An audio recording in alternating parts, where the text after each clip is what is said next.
नमस्कार दोस्तों, मैं एडवोकेट जयशंकर प्रसाद निराला और आप सभी का स्वागत है मेरे यूट्यूब चैनल पर, जहां आप कानूनी से जुड़ी अलग अलग वीडियो देखते हैं और आप भी जागरूक होते हैं और आप अपने समाज को भी जागरूक बना सकते हैं।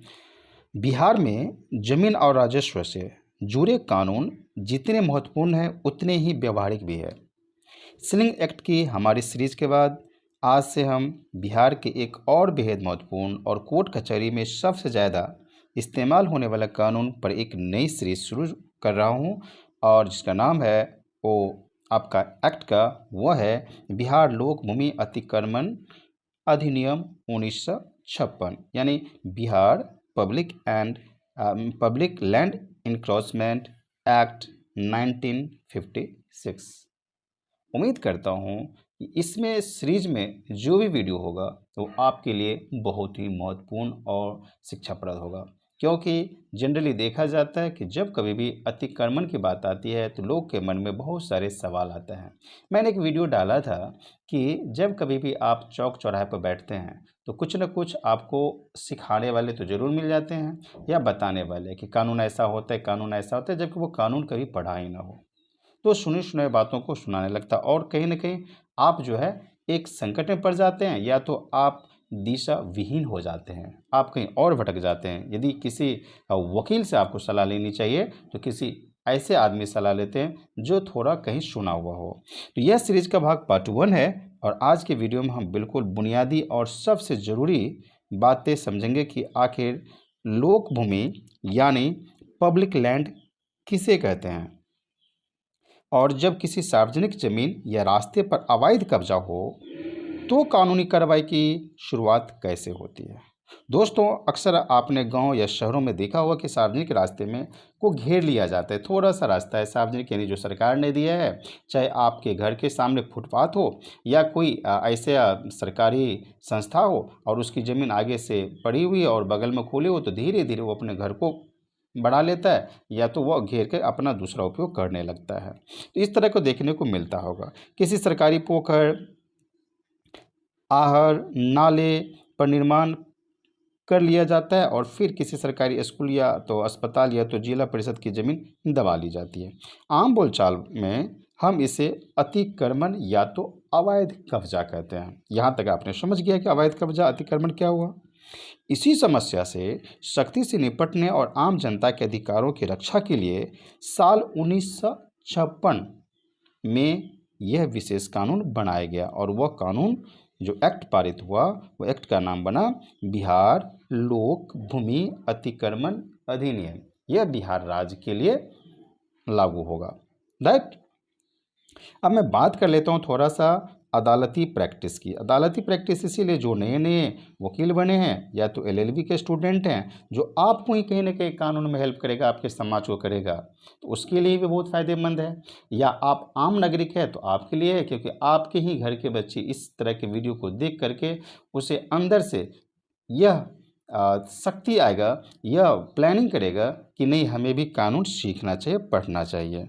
तो अदालती प्रैक्टिस और कानून के लिहाज से इस एक्ट को समझने के लिए सबसे पहले हम इसकी धारा 2 यानी सेक्शन 2 को देखते हैं और उसे देखना होगा, जिससे साफ हो जाएगा कि लोक भूमि यानी जो पब्लिक लैंड है का असल कानूनी मतलब क्या है। अब मैं बता रहा हूँ लीगल मीनिंग जो है वो पब्लिक लैंड का क्या है।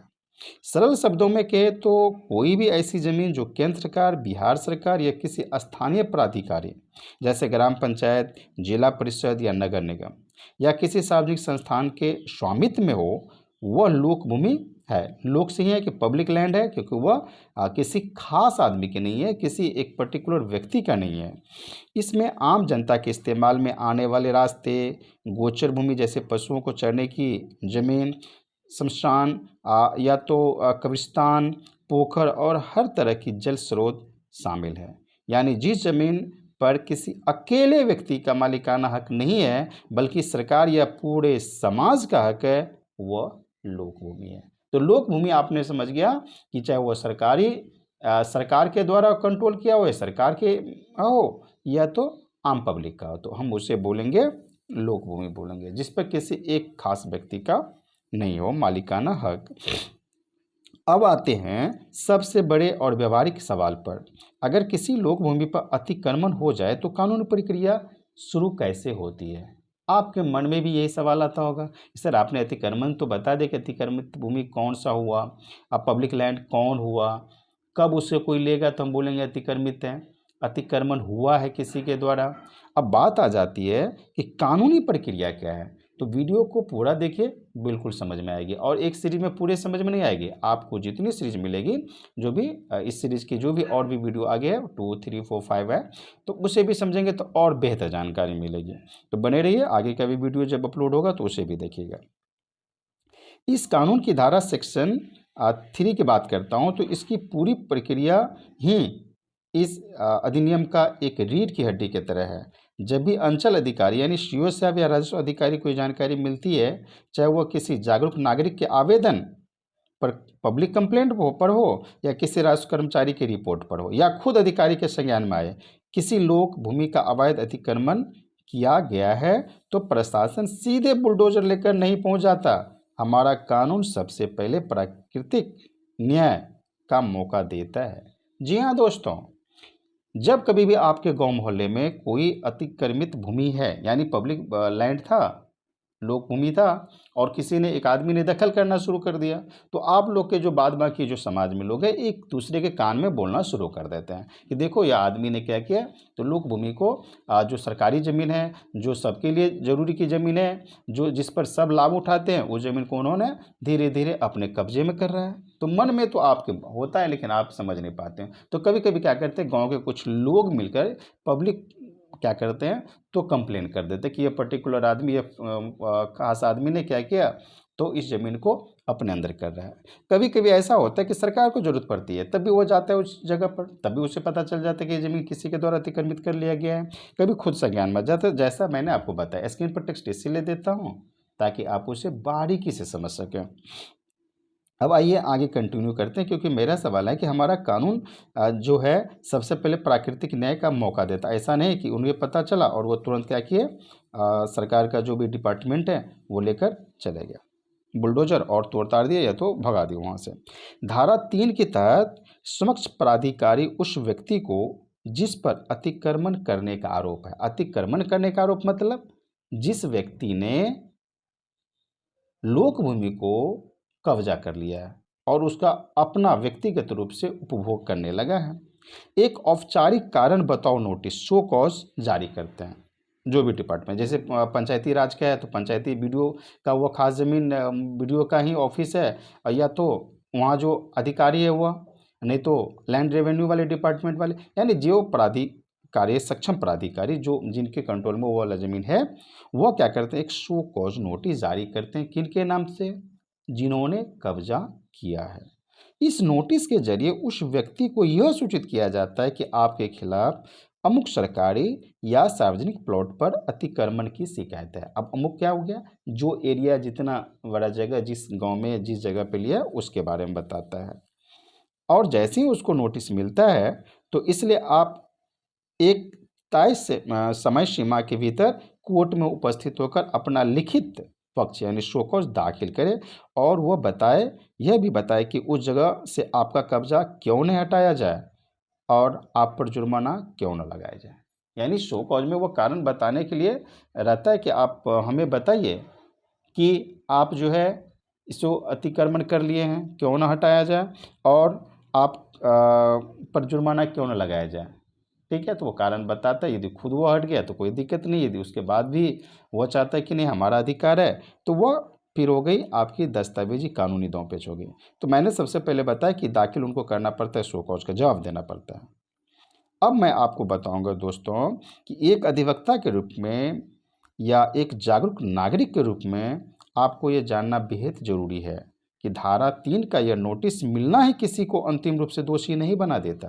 क्योंकि आप अभी डर गए होंगे, हो सकता है वीडियो आप देख रहे हो, वीडियो ऐसे देख रहे हो जो कि आपके गांव समाज में कोई दूसरा ने कब्जा किया है, और कभी कभी आप ही देख लेते हो और आप भी थोड़ा सा ज़मीन को कब्जा किए हो। दोनों के लिए वो बेहद ज़रूरी है।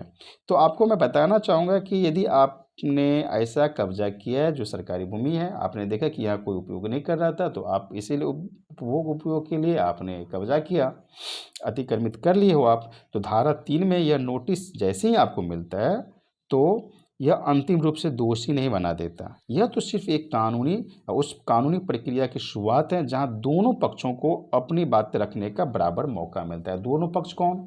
एक हो गए आप, जो आपने कब्जा किए हो, अतिक्रमित कर लिए हो, राइट। और दूसरा हो गया जो भी सक्षम प्राधिकारी है, जो ऑफिसर है, जो इनका डिपार्टमेंट रिलेटिव डिपार्टमेंट है।